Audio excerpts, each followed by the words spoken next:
ठीक है। और क्लास 11th में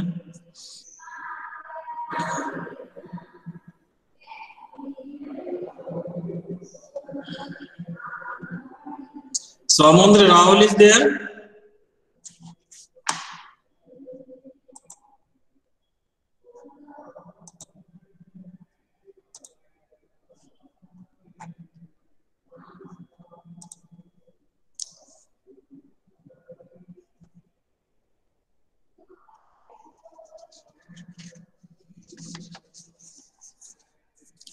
तो सर्किल में हमने आपको एक्सरसाइज के क्वेश्चन दिए थे, कोई डाउट है क्या उसमें?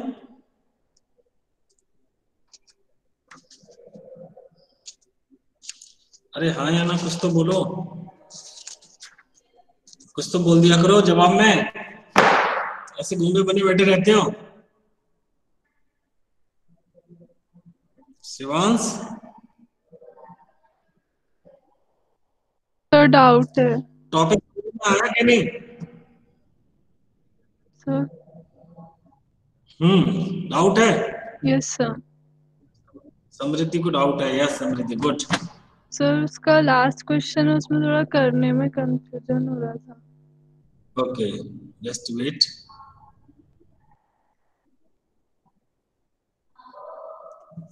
बोर्ड दिखाई दे रहा है सबको? आ गया मेरा बोर्ड? आ गया क्या? Yes sir. है ना? अब देखो, इसने पूछा last question, does the point lie, last question है इसका 15, does the point lie inside outside और ऑन द सर्किल। एक सर्किल दे रखा है हमको, x square plus y square is equal to 25, और एक पॉइंट है माइनस का 2.5, 3.5।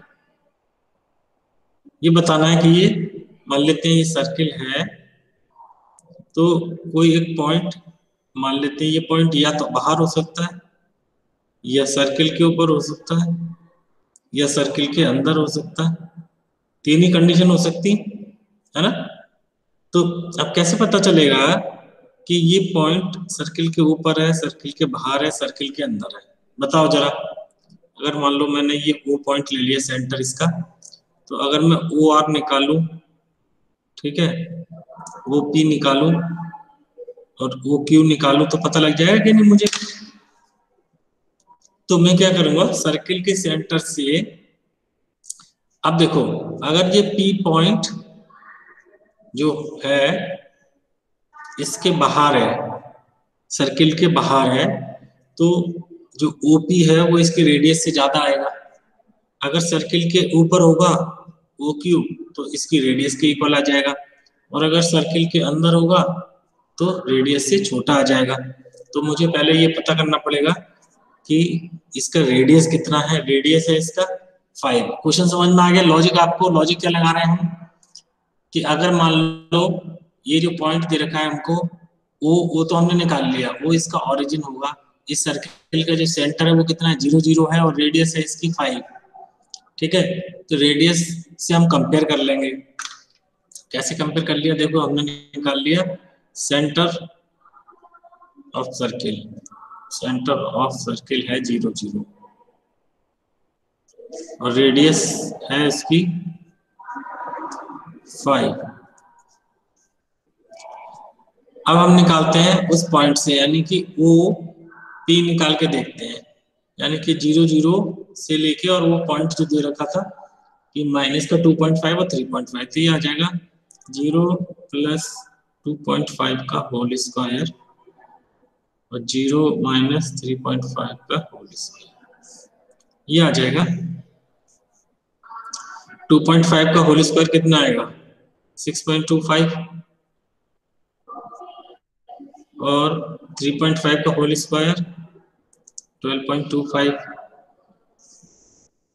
ठीक है, तो ये आ जाएगा 6.25 और 12.25 कितना हो जाएगा, 18.50। अब जो 18.50 है, तो आप इसको आइडिया लगा रहे हैं कितना जाएगा। हालांकि स्क्वायर रूट भी अगर हम निकालेंगे तो देखो कितना आएगा, कितनी बार जाएगा ये, 4 4 जा 60, 5 कर देंगे तो 25 आएगा, यानी कि 4 पॉइंट समथिंग आएगा। कितना आएगा समथिंग में भी और चेक कर लेते हैं। ये पॉइंट लगा दिया, 5 0 ले लिया, 4 + 4 8, अब ये 3 टाइम चला जाएगा, लगभग 4.3 जाएगा, है ना। तो ये जो है ना OP, ये कितना आ रहा है 4.3, और जो हमारी रेडियस है वो कितनी है 5 है। तो आप बता सकते हैं कि पॉइंट कहां पर होगा, बाहर होगा अंदर होगा, कुछ can you imagine Samriddhi? Sir अंदर होगा। अंदर होगा, ठीक है ना। तो क्लियर हो गया। तो point lies inside the circle. Samriddhi समझ में आ गया? Yes sir. और कोई क्वेश्चन इसमें? किए नहीं होंगे तुम लोगों ने, बनेंगे कहां से मुझे मालूम है। एनीवे लेकिन करने तो पड़ेंगे आपको। अगर कोई लगता है आपको तो मैं बता देता हूँ, वरना मैं फिर आगे पढ़ाऊंगा। और कोई लगता है, कोई एक आध और बता दूं, बोलो। Sir 13 okay. Find the equation of the circle passing through 0 0 and making intercept AB on coordinate axis. अब देखो इसको ले लेते हैं 13 को।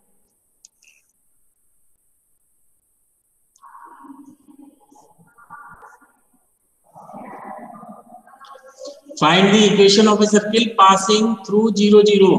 जो सर्किल है वो एक पॉइंट दे रखा है कि 0 0 से पास करना है, तो 0 0 ये ऑलरेडी मिल ही गया हमको, हमने ऐसा फिगर बना लिया।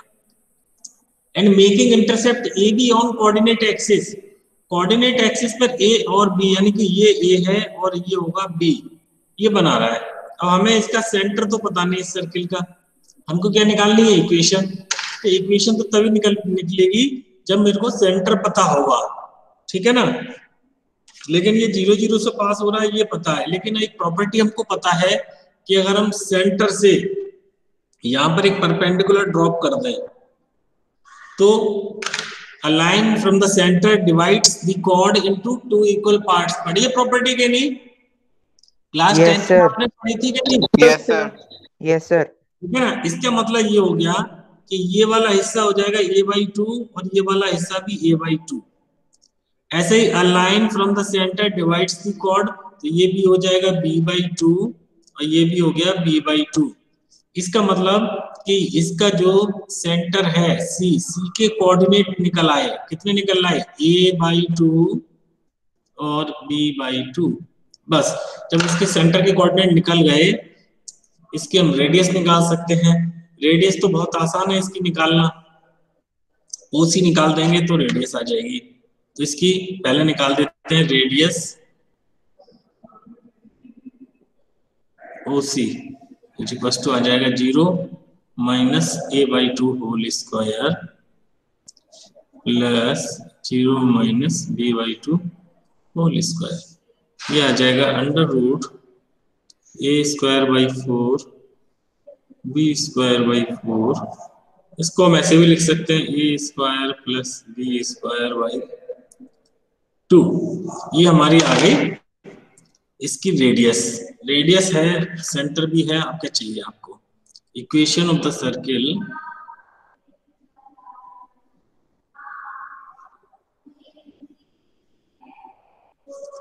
x - A/2 whole square y - B/2 whole square is equal to A² + B² और by 4। ठीक है, इसको सिंपलीफाई कर देंगे आंसर आ जाएगा। इसको सिंपलीफाई करोगे तो क्या होगा, सिंपलीफाई करने में देखो x²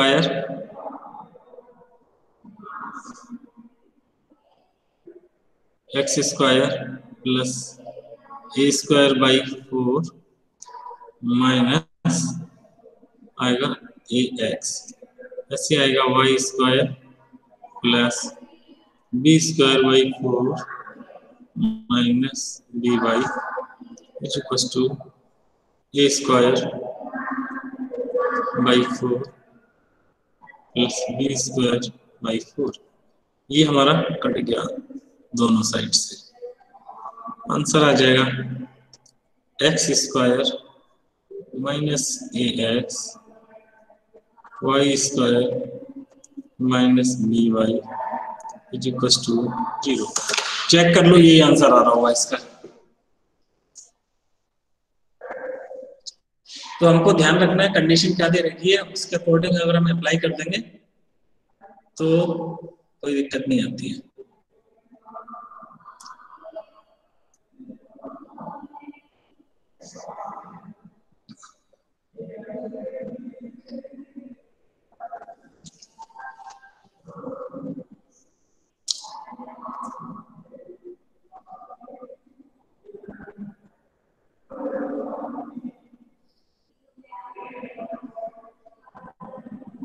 Any other question? Any other question?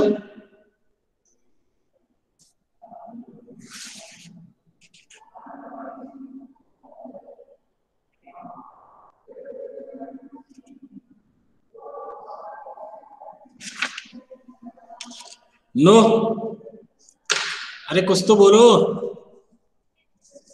कैमरे ऑन कर लो, कुछ पता तो चले क्या कहाँ बैठे हो भी के नहीं कि छोड़ के चले गए लगा के। कैमरे ऑन करो भाई, दिखाई देना चाहिए। यस निशांत, कोई और क्वेश्चन पूछना है? खुशी, निशांत? नो, आगे स्टार्ट करा दें पैराबोला। फिर if all are agreed then type C, आगे स्टार्ट कराएंगे पैराबोला। अभी टाइप सी।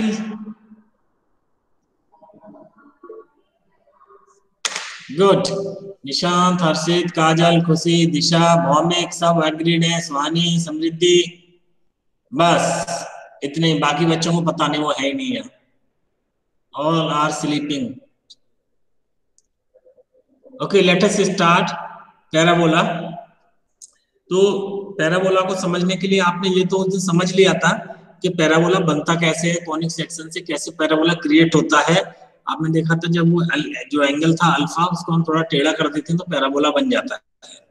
अब पैराबोला होता क्या है हमको ये समझना है। आपने देखा होगा पैराबोलिक, अपने एनवायरनमेंट में से कोई चीज ऐसी जो पैराबोलिक हो, आप बता सकते हो क्या?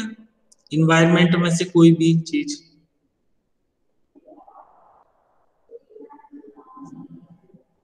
Any one of you?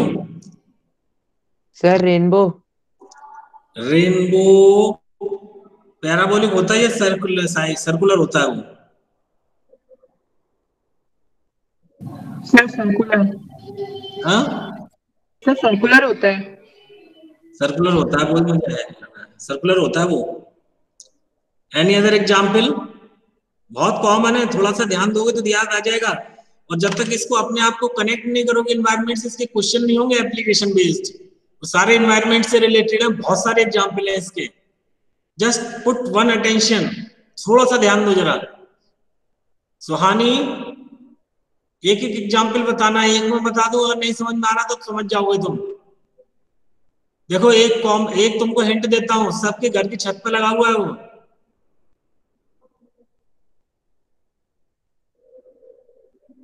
सबके घर की छत पे निकल जाएगा इसका एक example. Sir dish antenna. Yes, जो डिस्क एंटीना होता है वो पैराबोलिक रिफ्लेक्टर होता है कि नहीं? दूसरा एग्जाम्पल बोलो, सबके घर में होता है।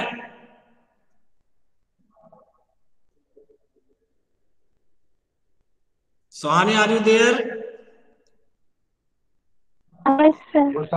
हाँ तो जवाब दो।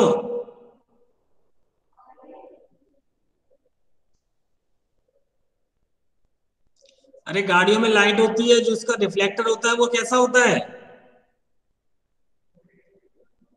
पैराबोलिक होता है कि नहीं? सर बनाना। सर बनाना भी।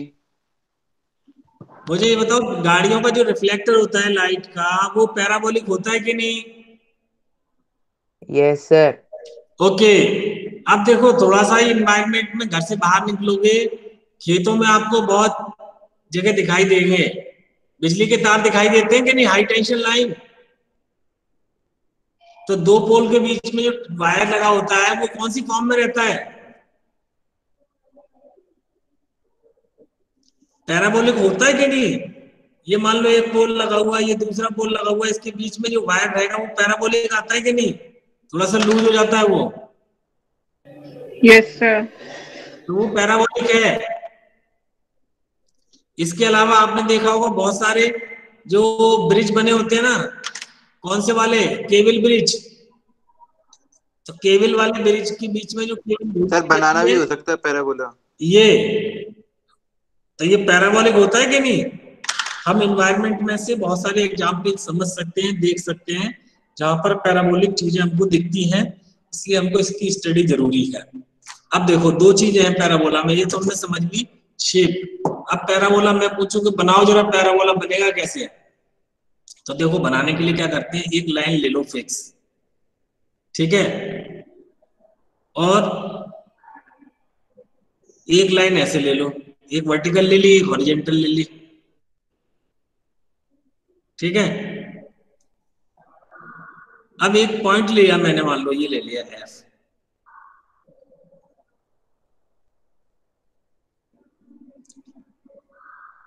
अब एक अगर ऐसा हम पाथ बनाएं जो इस एफ से और इस लाइन से डिस्टेंस हमेशा एक सी रहे, यानी कि a set of points whose distance from a fixed line and a fixed point is always same, तो जो बनेगा वो क्या बनेगा? वो बनेगा आपका पैराबोला। देखो कैसे बनेगा ये बताता हूं आपको मैं।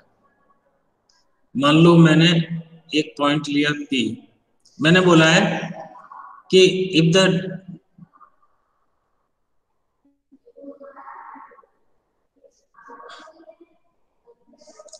P F is equal to ले लें P M, a set of points whose distance from a fixed point and a fixed line is always constant or is always equal, not constant, is always equal, then the path traced by the point is called parabola। यानी कि कहीं से भी हम कोई भी point लें, ये हमेशा, चाहे यहां से लें इसको, ये हमेशा इक्वल आएगा, यहां से लूं मैं, ये हमेशा इक्वल आएगा, नीचे चले जाएंगे तब भी ये इक्वल आएगा।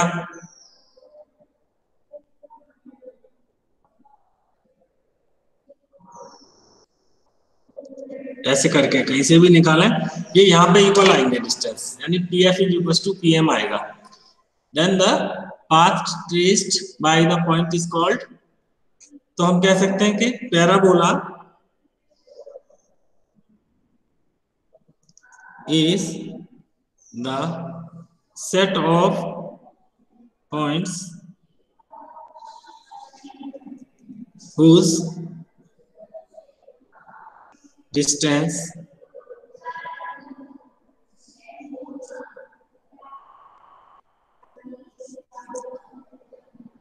from a fixed point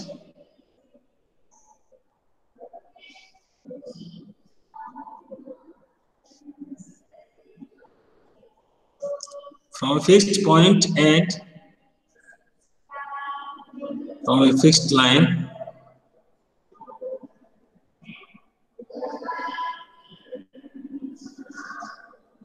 is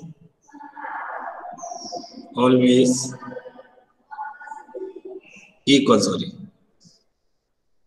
हमेशा इक्वल रहे वहां से।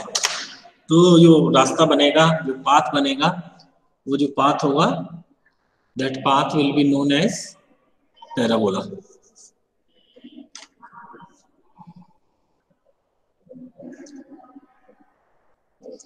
Now we see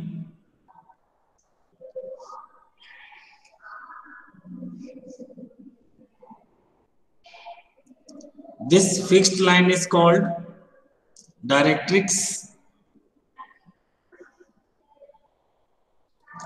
and fixed point is called focus of parabola। and this point is called vertex.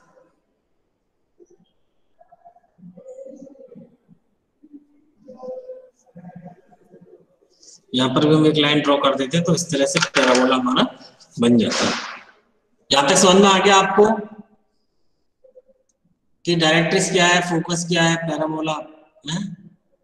Fixed line is called the directrix, fixed point is called the focus, and a line and the corner point is called vertex. ये जो जहां से जा रहा है ना, ये point जहां से कट कर रहा है, ये पॉइंट बोलेंगे वर्टेक्स। इसमें हमसे क्वेश्चन में यही पूछा जाता है ज्यादातर, इसकी डायरेक्ट्रिक्स क्या होगी, वर्टेक्स क्या होगी, फोकस क्या होगी। ठीक है, तो वो हम निकालते हैं अलग अलग केसेस में, अभी समझेंगे हम। पहले फिगर बना लियो, आप बना लें। And this is called axis of parabola. ये लाइन जो है, this is called axis of parabola.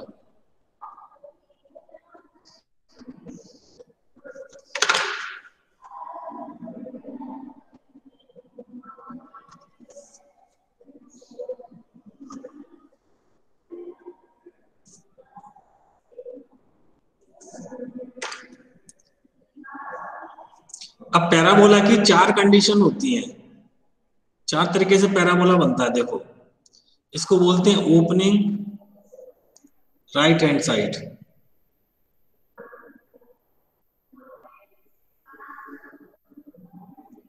Opening right hand side.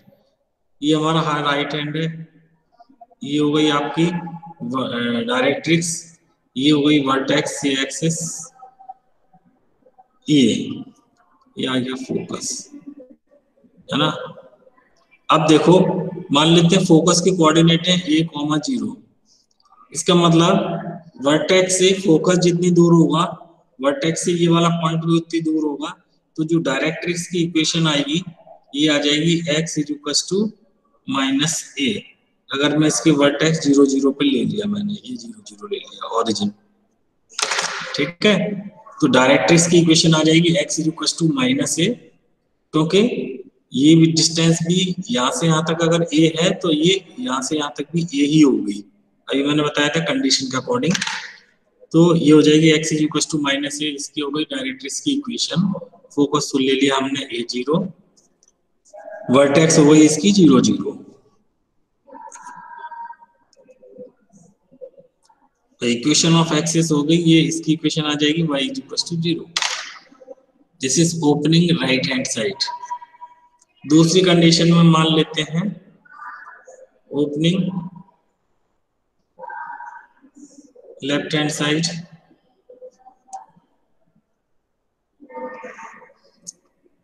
इस केस में देखो क्या होगा,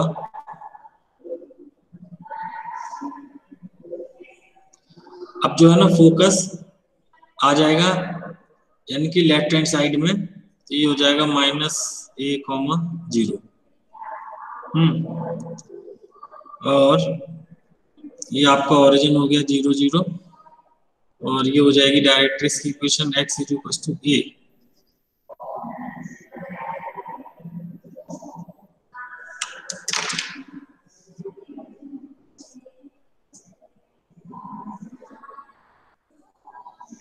और इस केस में इसकी इक्वेशन क्या होगी,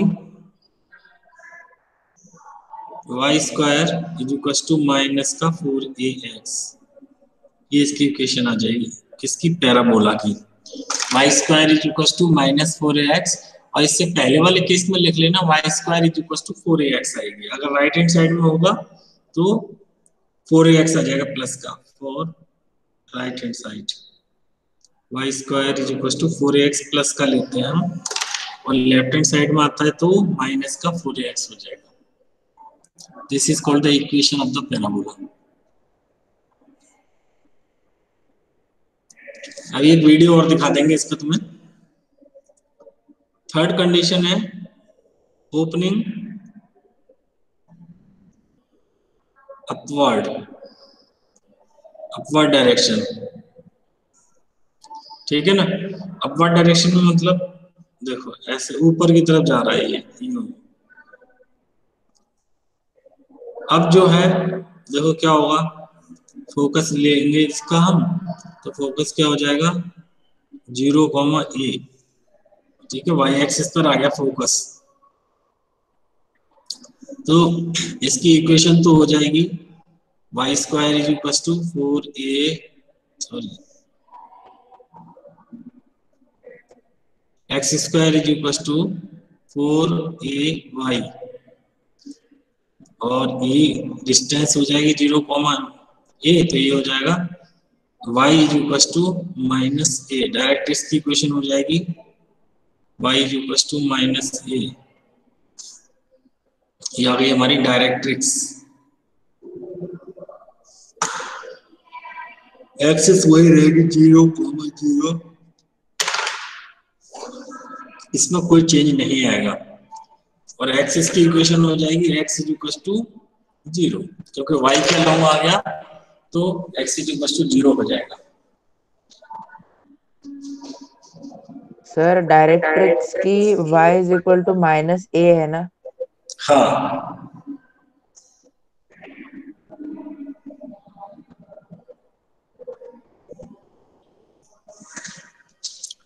and the fourth condition is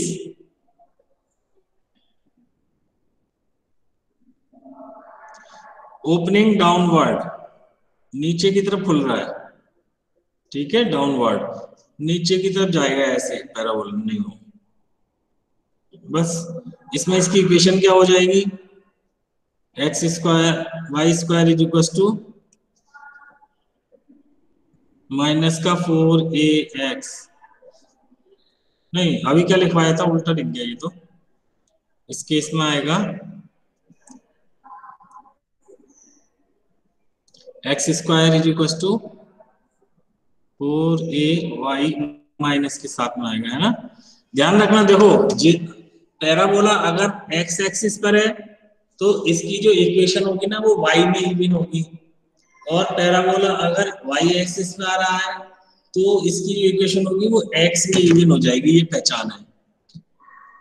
जैसे यहाँ पर ये पैराबोला जो है वो किसके अलोंग जा रहा है, y एक्सिस के, तो y नेगेटिव y एक्सिस में जा रहा है तो नेगेटिव साइन आ जाएगा, लेकिन इसकी जो इक्वेशन होगी वो एक्स स्क्वायर से स्टार्ट होगी, यानी अपोजिट वाले से। फोकस क्या हो जाएगा, f0, -a। डायरेक्ट्रिक्स की इक्वेशन क्या हो जाएगी, y is equal to a। बस ये नोट कर लो जरा।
ओके, ये चारों पोजीशन समझ में आ गई, इक्वेशन समझ में आ गई,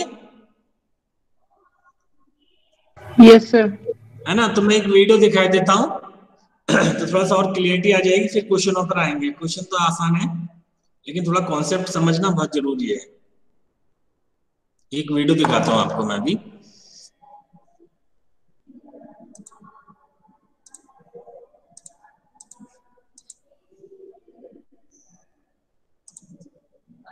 Satellite is parabolic. Do you know what's the shape of a dish satellite? दिखाई दे रहा है सबको? That's right. ऑडिबल है? Yes, sir. In shape. We've seen this in one of our previous videos. It's made up of this type of a curve. We can find many such examples of parabolic surfaces in our daily lives. One of them is the mirror used in a flashlight. It's also made up of this type of a curve. Let's consider just one of all these curves. Such a curve is called parabola. In this video, we will understand what exactly a parabola is. We can see that a parabola looks like a U-shaped curve. But every U-shaped curve is not a parabola. A parabolic curve has a specific property that makes it a parabola. Let's begin with understanding why the dish satellite or the mirror in the torch is parabolic in shape. In the case of the dish satellite, due to the parabolic shape, all the incoming signals falling on the dish are reflected towards a single point. This is where the receiver is placed. So the parabolic shape helps in concentrating all the incoming signals at a single point. Such a point for parabola is called its focus. And every parabola has a focus point. And this is what makes a parabola so useful. For example, in the case of a torch, a bulb is placed at the focus of the parabolic mirror. We know the light emitted by the bulb spreads in all directions. But due to the parabolic mirror, the light emitted in this direction is reflected in the forward direction like this. So we see that a parabola is a U-shaped curve related to which there is a special point called its focus. A focus point of a parabola is similar to the center point of a circle. And so, as in the case of a circle, a parabola is actually defined using its focus point. Let us see how. Let's take a point on a plane and name it as point F. Also, let's take a straight line and name it L. Now, please listen carefully to what I'm going to say next. We will now consider points which are at an equal distance from point F and the line L. Are there any such points on this plane? Yes, consider this point P1. It will be at an equal distance from the point F and the line L. Consider another such point P2. Its distance from point F will also be equal to its distance from the line L. Another obvious point is the midpoint of the perpendicular segment connecting point F to the line L. All such points that satisfy this condition will lie on this curve. And such a curve is called a parabola. So how can we define a parabola? We see that a parabola is the set of all points in a plane that are equidistant from a fixed point F and a fixed line L. They're given special names. The point F is called the focus of the parabola and line L is called its directrix. Notice that the shape and the position of the parabola will depend on the position of point F and line L. That is, depending on the point we take as our focus and the line which we take as the directrix, we will get different parabolas. Let's say, for example, we increase the distance between the focus and the directrix here. So let's take this point as the focus and this line as the directrix. Corresponding to this focus and this directrix, this will be our parabola. Now say we take this horizontal line as our directrix and this point as our focus. So what will the parabola look like here? This will be the parabola here. So we see that depending on the focus and the directrix, we get different parabolas. Now consider one last thing. In this parabola, let's draw a line that's passing through the focus and is perpendicular to the directrix. Notice that the part of the parabola above the line is the mirror image of its part below this line. That is, the parabola is symmetric about this line. This line for a parabola is called as its axis, and the point where the parabola intersects the axis is called its vertex. Note that the distance of the vertex from the directrix is the same as its distance from the focus. Okay, now can you tell me what will be the axis and the vertex of these two parabolas? For this parabola, this line will be its axis and this point will be its vertex. Similarly, for this parabola, this will be its axis and this will be its vertex. So in this video, we saw what a parabola is. It's a collection of all points in a plane that are equidistant from a fixed point called the focus and a fixed line called directrix. In the next video, we will find the equation of a parabola. To stay updated, please subscribe to our channel.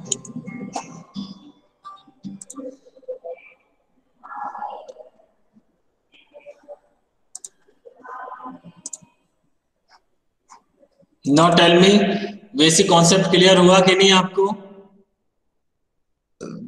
अगर आपको Yes, sir. कुछ समझ में आ गया हो, type AC all clear, type करो AC.